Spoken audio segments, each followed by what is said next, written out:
Stephen Coleman was born in New Orleans on October 13th, 1984. Hurricane Katrina tore him from his home and forced him to start over in Baytown, Texas. He worked every day and built a life from nothing. But his true passion was music. He wrote over 300 songs and memorized every single word. People who saw him perform said he never needed a notebook or a phone. He kept everything in his mind. His friends called him Slim Dawn. They said he was destined to break through. But before that could happen, he let someone move into his apartment. That decision cost him everything. Stephen had a daughter named Anaya. Everyone in his life agreed on one thing. She was his entire world. He showed up for every event. He recorded every moment. In home videos, she laughs and tells the camera her name. She calls him by his real name. She says he tells funny jokes. He called her his princess and promised to die for her. In one of his rap lyrics, he wrote that he would swim through water to provide for her. He meant those words. He never missed a call to his mother either. Family was not a performance for Stephen. It was his reason for everything. Sierra Alexis Sutton was 30 years old with no criminal record. She worked as a veterinary technician and had a 10-year-old daughter named Trinity. She told Stephen she was having family problems and had nowhere to go. He opened his door to her. Friends noticed problems almost immediately. One close friend, Elisa de los Santos, described their relationship as love and hate crashing into each other. Another friend, Dominique Clark, used 3 words to describe Sierra. He said she had the mind of a bad spirit. He called her mind not normal and not from God. Stephen wanted out. But leaving was not simple. Neighbors saw the violence. One witness reported a confrontation in the apartment parking lot. Stephen had Sierra pinned on the ground with a belt around her neck. The relationship had become dangerous on both sides. No one was innocent, but Stephen started telling friends something strange. He said if anything ever happened to him, if he went missing, Sierra was responsible. Friends listened, but did not know how to stop what was coming. Stephen wanted to leave the relationship.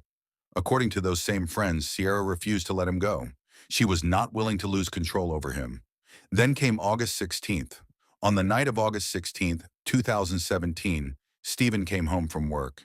He and Sierra argued again. Then he went to sleep. He did not make it through the night. What happened next was not a fight. It was not an accident. According to court documents, Sierra shot Stephen in the head while he slept. Then she retrieved a machete. He was already dead, but his body was still in her way. She told a friend later that she had no choice. He was too heavy to move in one piece, so she made him smaller, piece by piece. Then she wrapped what remained. The next morning, surveillance cameras at a Walmart on G Road captured a woman matching Sierra's description. She used Stephen's own credit card to buy supplies. Then she distributed his remains across multiple dumpsters at her own apartment complex. The dumpsters were collected on a regular schedule. Their contents went to the Chambers County landfill. Sierra believed no one would ever find him.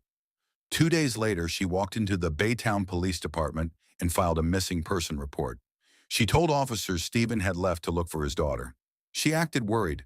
She pointed out his cars were still there. She played the role perfectly. A landfill worker found human remains on August 22nd. The remains belonged to an adult male.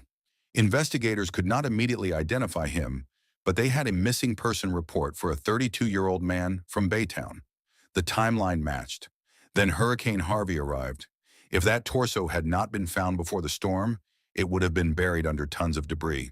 Sierra would have succeeded. Police scheduled a follow-up interview with her. She agreed to come in. She never showed up. She stopped answering her phone. On August 24th, investigators executed a search warrant on the apartment. Furniture was gone. Blood was not. Neighbors told reporters they saw Sierra clearing out the apartment in the middle of the night.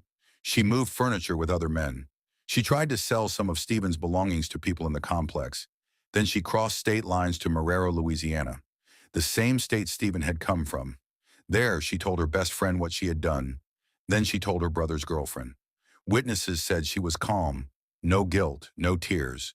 She explained the dismemberment as a practical decision. Those same witnesses went to the police. On September 14, 2017, United States Marshals found Sierra in Louisiana. She waived extradition and was transferred to Harris County Jail. Lieutenant Doris of the Baytown Police Department was asked about Sierra's demeanor during interviews. He gave a short answer. Uncaring, no remorse. A reporter asked if he had ever seen anything like this in his 18 years on the force. He said no.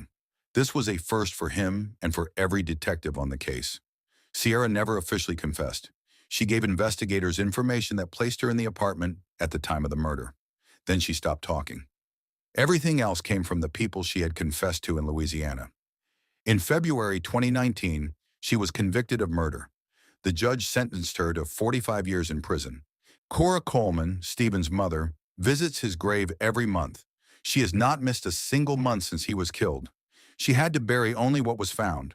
Not all of him, just pieces. She still asks one question.